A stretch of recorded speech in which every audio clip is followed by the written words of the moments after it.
She whispered someone else's name softly in her sleep. And that's when I knew. This dream had been going on for a long time. I'm Alex, and until that moment, I believed Emily and I were inseparable. We'd met in college, bonded over indie playlists and late-night talks about God and the future. We went to the same church youth group, prayed together, and joked that we were like two halves of the same soul. When she moved back to Portland after graduation to start her marketing job, I felt certain our long-distance relationship could survive anything. Then came January, when our weekly FaceTime calls started feeling shorter, her smiles a bit forced. At first, I brushed it off. Emily's workload ramped up, her hours grew unpredictable, and I was buried in law school applications. Still, I noticed texts popping up on her phone late at night. Can't wait to see you. Miss your laugh. Bring that smile tomorrow. I asked who it was, and she'd say it was Jake, a neighbor from her new building. Jake who'd help her shift furniture? Jake who'd asked her out once and was always just a friend now. I tried to swallow the knot in my chest. I trusted her. We had plans. A small apartment together, Sunday potlucks with our church community, a trip to Vancouver for her birthday. Back then, it felt like the foundation beneath us was unshakable. But on that Friday night, when I flew down for the weekend, I walked into her bedroom to grab a charger and saw her phone unlocked, lying face up on the nightstand. The screen glowed with notifications, dozens of messages from Em. I hesitated. Was I crossing a line? But some part of me needed the truth. I tapped the Messages app. At first, references to weekend hikes, new tacos downtown, late-night laughs, but then I saw it. Thinking about you last night, can't stop replaying your kiss. Me too. You know where to find me. My head spun. They weren't just friends. My heart pounded so loud I could hear it in my ears. I closed the phone, my hands shaking as though I'd plunged them into ice water. I didn't confront her that night. Instead, I slipped back to my hotel, replaying every moment I'd shared with her lately. Her distant glances, her quick replies, the way she laughed with her eyes not on me but beyond. The next day I pretended nothing had happened. Over brunch at our favorite diner, she told me about work, a big pitch to a new client, long nights at the agency. I smiled, nodded, waited for my chance. When we returned to her apartment, I said I needed a nap and crashed on her couch. That's when I snuck back into her room, retrieved her phone, and took screenshots of everything. Guilt and adrenaline coursed through me. I saved them in a hidden folder on my laptop. Later that afternoon, I followed her, keeping a reasonable distance when she said she was heading to volunteer at the food pantry. Instead, she slipped into a coffee shop on Broadway. I ducked behind a pillar and watched her greet a tall guy in a leather jacket. Michael. His name was Michael. They laughed, touched hands, leaned close. My breath caught. They kissed. I felt like I'd been punched in the gut. She looked at him as if he was the only person in the world. From that moment on, I became both detective and poet of my own heartbreak. I traced her emails, admired the way she typed even as I cursed the words she sent. I read between lines in her calendar. Lunch with M, 1 p.m., dinner with MJ. My nights grew sleepless and vivid. I dreamed of Emily whispering Michael's name, of being left behind while she blazed ahead into someone else's arms. Every time my phone buzzed, I feared it was her telling me she'd made a choice.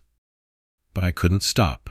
I grabbed receipts from her trash, tracked tagged photos online, pieced together their secret meetings like an obsessive puzzle. Each clue tore at me, yet I needed to know how long this had been going on, and how deep it ran. I told myself I was just gathering evidence before confronting her, though night after night I lay awake, the words, "She whispered someone else's name," echoing until dawn. I still remember the taste of that betrayal on my tongue, how the world shifted in an instant, and everything I believed felt like a lie. Yet, every discovery pushed me deeper, because I needed to understand how the Emily I loved could love someone else at the same time. I tried to pray that night, but the words stuck in my throat. "Your will be done," I whispered, clutching my worn Bible, but my heart screamed. Why her? Why me? The sanctuary of my faith felt alien. The verses I once leaned on now jutted like jagged shards in my mind. I'd pictured our future in stained glass light, marriage vows, laughter echoing down halls, maybe kids running through our backyard on Easter Sunday. Yet here I was, shivering on her couch, stained by betrayal. The next morning, I put on my best poker face and joined the church service as if nothing was wrong.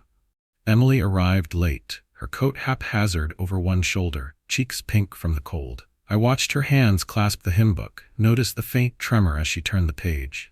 The pastor spoke about forgiveness. To err is human, to forgive divine, and I felt the words unspool in my chest. Forgiveness. Could I ever forgive her? Could I forgive myself for spying on her life? Our friends greeted us in the foyer. Sarah and Ben, beaming like newlyweds. They asked about my job search, my upcoming LSAT retake. Emily mentioned her busy week at the agency, and I nodded, lips tight. My gaze skimmed over her wedding band, still there, on her finger, and my pulse thundered. Later, we lingered in the parking lot, soft light filtering through bare trees. "I've missed you," she said, voice low. "I'm sorry I've been distant. It's been crazy at work."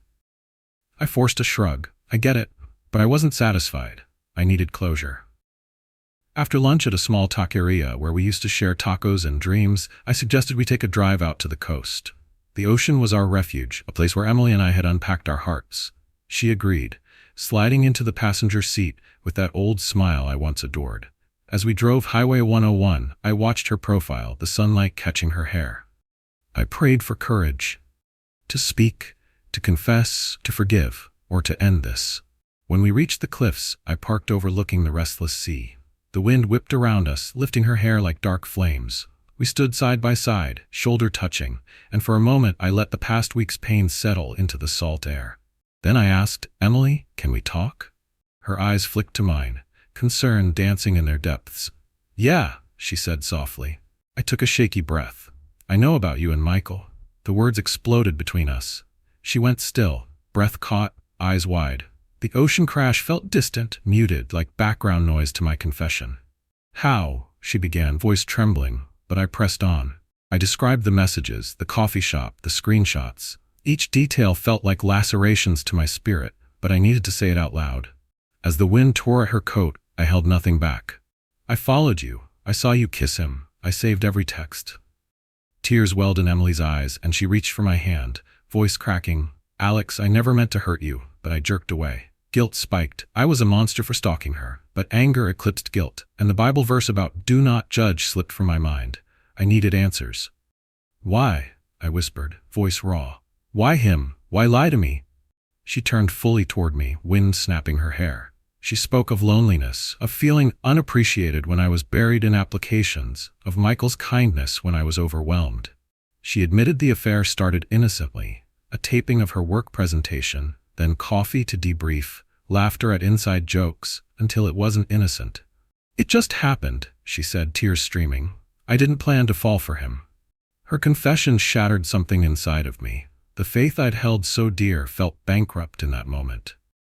I thought of Romans 12:19, "Beloved, never avenge yourselves," and wondered if I could ever find peace.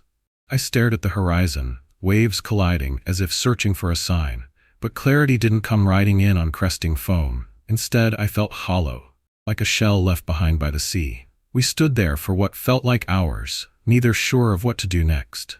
The sky liquefied into dusk, painting her face in shades of sorrow.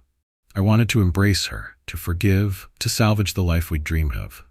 But I also wanted to hurt her, to let her feel the fracture she'd created. Faith, love, anger, grief, they all twisted inside me. In that rocking moment, I realized this wasn't just her betrayal.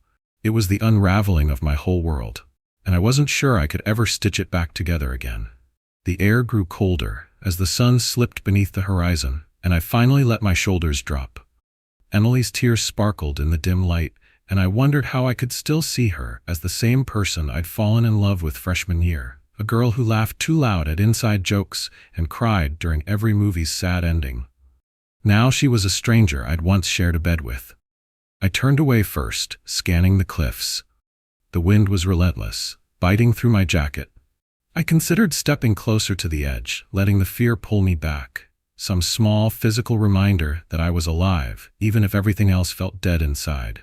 Memories of us, the night we walked the same path under a full moon, hands entwined, the morning she ran hot chocolate into my sleepy hands, the time we sat on this very overlook, writing vows on napkins, flashed through my mind like a slideshow I couldn't pause. All of it, tainted now. A single question throbbed in my head. What next? I wanted to forgive, to reconcile, to rebuild, but I also wanted to walk away and never look back. That tension split me in two. My chest ached with every ragged breath. I closed my eyes, forced the wind out in a long sigh. I need time, I said, voice firmer than I felt. Emily's sobs softened to a low whimper. She reached out again, but I shook my head, stepping back. Stay here, I said. I can't go back to your apartment tonight. She opened her mouth, maybe to argue, but the pain in her eyes made her silent. I didn't stay to watch her turn away. I simply walked to my car, each footstep uncertain on the gravel path. The drive back was a blur. I didn't know where I was going, just away from Emily, away from the echoes of her confession. My phone buzzed. A message from Sarah, checking if I was okay after church. I thumbed out a quick, "not great," and hoped she'd drop it. On my old Corolla's radio, a gospel hymn played softly, lamenting mercy and grace. I turned it off and rolled down the window instead, letting the cold night air slap my face. I needed something real, something tangible. I ended up at a 24-hour diner off the freeway, fluorescent lights buzzing, the smell of grease and coffee thick in the air. I slid into a booth, ordered black coffee and eggs over easy. The waitress, a middle-aged woman with a kindly face, refilled my cup without a word. I watched steam curl from the mug, my fingers wrapped around its warmth. For the first time in days, I let myself feel exhausted. My bones ached from where I'd held tension. My mind spun from replaying texts and witness accounts. I pulled out my laptop, the lit screen illuminating the dark booth. I stared at the folder titled Emily and Michael Evidence. Screenshots of flirty messages, photographs of them leaving dim bars together, tagged posts I'd downloaded. Each file was a wound I'd inflicted myself by collecting, cataloging. Yet I couldn't delete them. They were proof that my heart had been lying in wait, waiting to be torn out. Across the diner, a group of construction workers joked over hash browns. One of them wore a t-shirt that read, "Grace wins." I swallowed hard. Grace. Forgiveness. These were words I once believed in, words I'd spoken at the pulpit during youth meetings. Now they felt too big, too heavy. Could I ever forgive Emily if grace was what God offered? Would forgiving her mean forgiving myself for everything I'd done? Snooping through her phone, stalking her movements, letting jealousy dictate my actions? My coffee went cold, and I realized I'd been sitting for hours. I pulled my phone back out and saw another message, this time from Michael's number. "Hey Alex, we need to talk." My heart lurched. Michael knew I knew. He'd have questions, accusations, maybe even threats. My instincts screamed to delete his number, block him, hide. But a part of me wanted to hear him out, wanted to understand this man who stole my fiancé's heart. I paid my bill, leaving a generous tip despite my personal turmoil. Outside, the night air felt less like a knife and more like a shield. I flicked my headlights to life, and without really planning, drove back to Emily's building. My mind raced. Do I confront Michael? Do I demand Emily choose? Do I cave to anger and never return? Or do I stand in her doorway and beg her for one more chance? When I pulled up to the curb, the street was empty, except for a lone street lamp casting a pool of light over her lobby entrance. I sat in my car, engine idling, weighing every option. There was no right answer, only choices, and whichever I made would change everything. My phone vibrated again. "Please pick up." It was Michael. My thumb hovered over the screen. The night felt endless, every second stretching into an eternity of what-ifs. Finally, I exhaled, turned off the engine, and stepped out into the cold. I pulled my coat tight around me and glanced up at the windows above, imagining her asleep within, haunted by her own regrets. I took a deep breath, squared my shoulders, and walked toward the front door. I didn't know what I would say, only that I had to say something. Because if I didn't face this, I'd spend the rest of my life haunted by the echo of that whispered name. I hesitated at the door, my hands suspended in midair. The glass was cool beneath my skin, and across the lobby, the security desk manned by a board attendant barely looked up as I slipped inside. I rushed up the stairs. No elevators tonight, and each footstep echoed through the silent building like a hammer striking my chest. At the top, I paused outside Emily's apartment number, the hallway light flickering overhead, casting long shadows that danced on the walls. It felt like I was stepping into a battlefield, except the enemy was someone I used to know, someone I used to love. I knocked once, sharply. The sound reverberated and then the door swung open before I could knock again. Emily stood there, pale, disheveled hair pulled into a loose bun, eyes ringed with dark stains from crying. "Alex?" she whispered, voice hoarse. Her lips trembled, and for a moment I saw the girl I met in college, the one whose laughter had chased away my insecurities. But when she saw my expression, rigid, unreadable, her face crumbled. She started, then stopped, as if she'd rehearsed 100 apologies and none would do. Michael emerged behind her, silent, calm, in a way that revolted me. He wore a simple sweater, jeans, his posture relaxed. He didn't look like a homewrecker. He looked like someone who believed he was doing the right thing. "Michael," I said, my voice flat. I looked from him back to Emily. "You called me?" I thought he was begging me to back off, but the way he stood, steady, not defensive, made me realize he wanted to talk. I breathed deep, forcing my anger into something coherent. "I got your message." He nodded, stepping forward. Our faces were inches apart, and I smelled coffee and something unfamiliar. Peppermint? "Alex," he began, voice even. "I know this is hard, but I think we need to be honest with each other." My stomach tightened. "Why?" I shot back. "Why be honest after everything you two have done in secret?" Emily reached for my arm, fingertips barely touching. "Alex," she said, voice small, but I shook her off, taking a step back. "Don't. Just don't." The words felt jagged in my throat. Michael raised his hand slightly, a gesture of peace. "Look, this isn't simple," he said. "I didn't set out to hurt you, but Emily and we connected during a really rough time for her, and I care about her." I stared at him, trying to gauge how much of his concern was genuine. My eyes flicked to Emily, who stood silently, caught between us. It was as though she'd made a choice and now was paralyzed by its aftermath. The impulse to rage at her, to demand she choose, was overwhelming, but instead I felt hollow, as though my anger had no fuel left. "I thought we had something real," I said, voice breaking. "We planned a life together." I glanced down at the floor before meeting his eyes again. "Did you two ever think about how this would destroy me?" Michael swallowed hard. "Yes," he said simply, "every day." Emily's tears spilled over and she brushed them away angrily. "Alex, please," she pleaded. "Michael isn't the enemy." My heart twisted. "Then who is?" I asked. "Me, the one who loved you, or him, the one who stole you?" The room spun. I remembered our vow in the church, for better, for worse, in sickness and in health, and wondered when the worse began. When was the first time Emily's heart drifted? I thought back to the small signs I'd ignored. Her preoccupation with her phone, the glazed-over look in her eyes when I talked about law school, the way she hesitated before telling me good night. All those moments were shards of a puzzle, and now they formed one sharp picture. She had already moved on. "Why here?" I said, gesturing at the cramped living room that had once been our sanctuary on weekends. "Why now, at my door?" Emily's voice cracked. "Because I needed you to know, Alex. I couldn't lie anymore." She closed her eyes and leaned against the doorframe, as if she might buckle to the floor any second. "I'm sorry I didn't tell you sooner. I was ashamed, and I didn't know how to stop seeing him." Michael reached out, placing a hand gently on her back. "We never wanted to hide forever," he murmured. "It just happened. We tried to end it, but we never could." I watched him say this with a kind of wounded sincerity that made my blood boil. But alongside the fury I felt an odd pity. For him, for Emily, and for myself. We'd all been pawns to something bigger. Human weakness, the failing of love, the temptation to chase a thrill. I turned to Emily, voice hollow. "What now?" I asked. "Are you leaving me?" Her eyes locked onto mine, unwavering. "I don't know," she whispered. "I want to, but that doesn't make it right." I remembered the gospel hymns I'd loved as a kid, the ones about redemption and second chances. For years, I'd believed that grace could heal anything, but standing here faced with the raw bones of betrayal, I wasn't so sure. A long silence stretched between us. The only sound was Emily's steady breathing and the soft hum of the building's heating system. It felt like the world was holding its breath, waiting for me to decide if I'd forgive or walk away.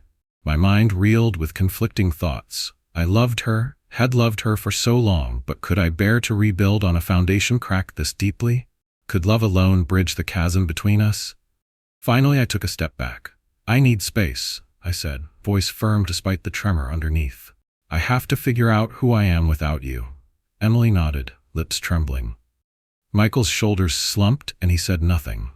I backed into the hallway, the door slipping closed with a soft click behind me. In the stairwell, I leaned against the wall, my heart pounding.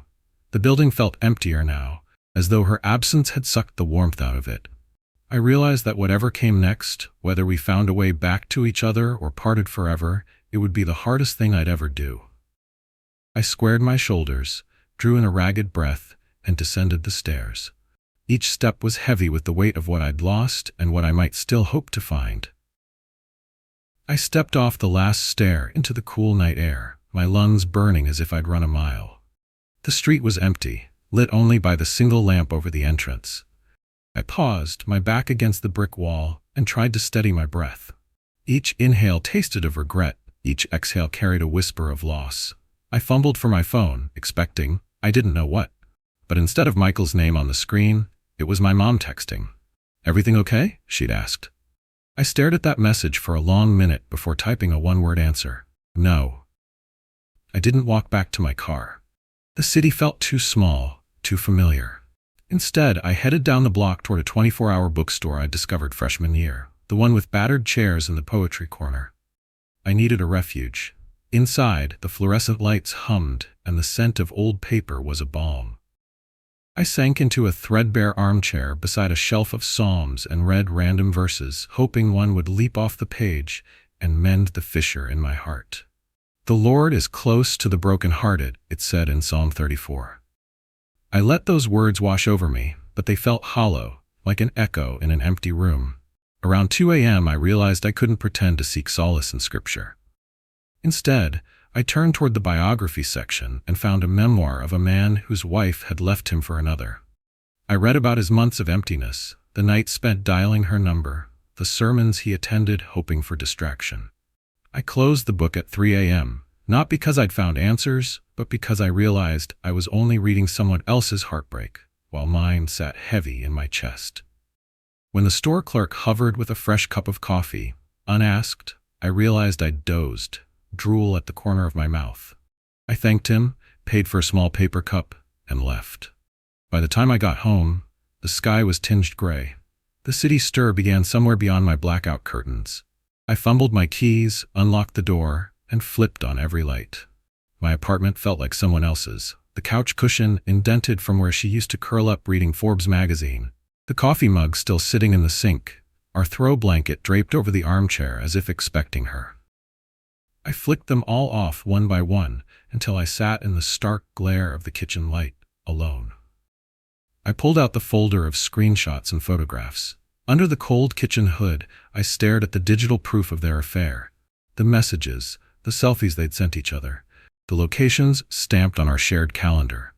I'd kept it for confrontation. Now I only saw jagged shards of a promise broken beyond repair.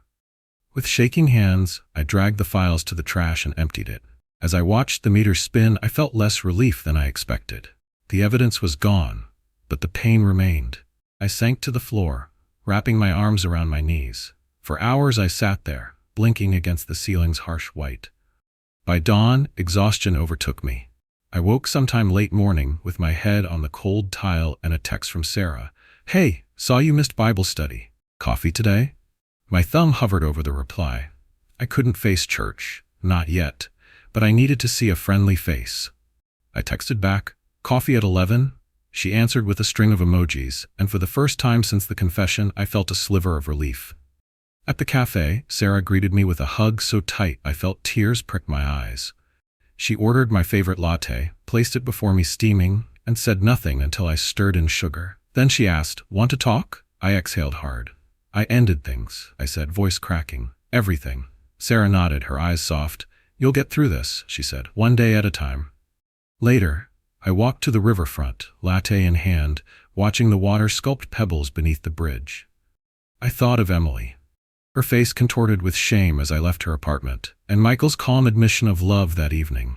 I thought of forgiveness and grace, of vows spoken in that small chapel, of the sermon on rebuilding trust. But mostly I thought of what survival meant, when what you thought was unbreakable shattered in one word: sorry. I watched a flock of geese slice across the water and realized I needed distance, both physical and emotional, from Portland, from the places that held her shadows.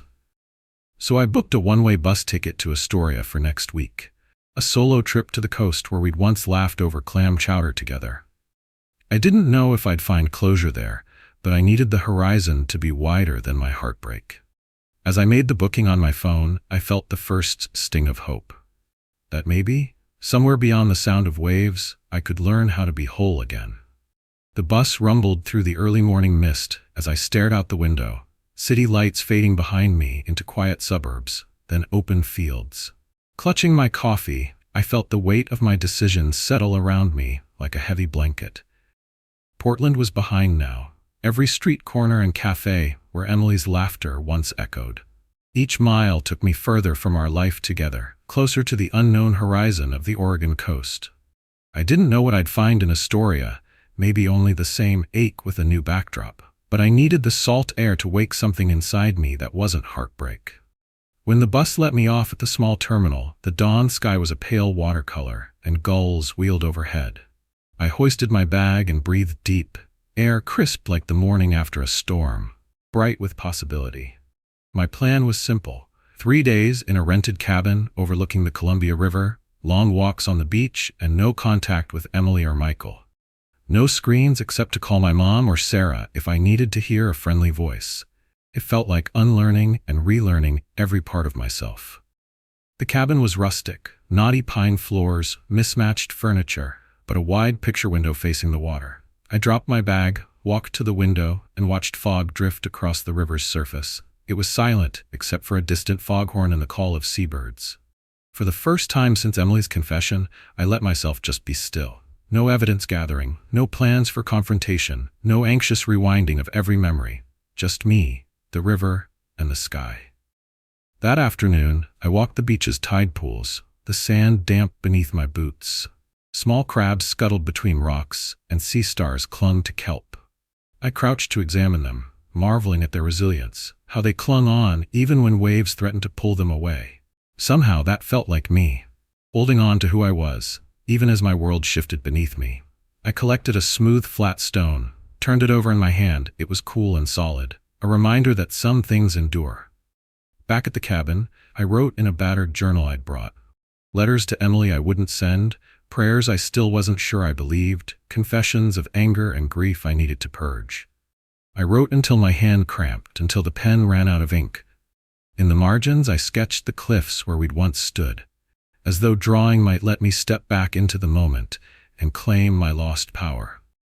But the more I wrote, the more I realized that power wasn't in controlling what happened. It was in choosing what came next.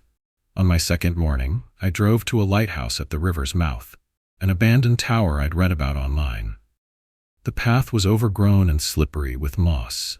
At the top, wind shredded my jacket, but I had a view that stretched all the way to the Pacific. I thought of Emily down by the riverbank, or Michael's calm gaze when he spoke of their connection. I thought of the vows we'd made, the songs we'd sung together, the prayers we'd whispered in candlelit churches. And I realized, faith isn't a guarantee that nothing will ever break. It's the courage to keep lighting candles in the darkness. I sat at the lighthouse's base and pulled out my phone. For the first time in days, I called Emily. My heart thundered, but when her voice, soft, guarded, crackled through, I felt a strange relief. We talked haltingly. I told her I was safe, that I needed these days alone, and that I didn't hate her anymore, even if I couldn't forgive her yet. She sobbed into the receiver, words tumbling out about regret and love and fear. I listened, spoke little, then said, "I'm not ready to come back, but I'm not closing the door forever." She whispered, "Thank you," and I ended the call before either of us broke completely. That afternoon, I found a small church on the main street of Astoria. The wooden exterior was painted a tired white, and inside, sunbeams slanted through stained glass depicting lilies and doves. The pastor greeted me with a nod that didn't need words, and I took a seat in the back pew. The sermon was on Isaiah, "When you pass through the waters, I will be with you." My throat tightened. I closed my eyes, felt the pew's grain beneath my palms, and let tears come without shame. I realized God, or whatever power holds us beyond ourselves, was there in every wave crashing on the shore, every gull's cry, every heartbeat reminding me I was still alive. By sunset, I walked the waterfront boardwalk, breathing in brine and watching ferries glide across the water. I paused at a kiosk selling clam chowder, ordered a bowl, and tasted warmth for the first time in weeks. I watched families laughing, elderly couples strolling arm in arm, tourists snapping photos against the golden sky. Life was moving around me, pain and joy intertwined like tide and shore. That night in the cabin, I sat by the window with my journal again, but instead of letters to Emily, I wrote a new entry. Plans for this summer, goals for my LSAT retake, dreams of healing and growth. I sketched a horizon line with the words, "Beyond these waves lies the next chapter." I felt lighter, as though each word poured out a bit of the sorrow I'd carried. On my last morning, I stood on the beach with bare feet in the surf. The water was cold, stinging, but I waded in, letting waves swirl around my ankles. I closed my eyes, felt the current tug, and imagined it pulling away my pain. When I opened them, I let the water wash over my feet and recede back into the vast Pacific. I took a deep breath, salty, sharp, new, and knew I wasn't walking away from my past. I was carrying its lessons forward. The bus back to Portland felt different. I was nervous. I'd be returning to the same streets and faces, but I also felt ready. Ready to face Emily again, whether in forgiveness or final farewell. Ready to dive back into life with a heart that knew both love and loss and the strength to survive both. As the coastal towns blurred past me, I pressed my forehead against the glass and whispered, "Thank you." And for the first time in a long time, I believed I might be okay.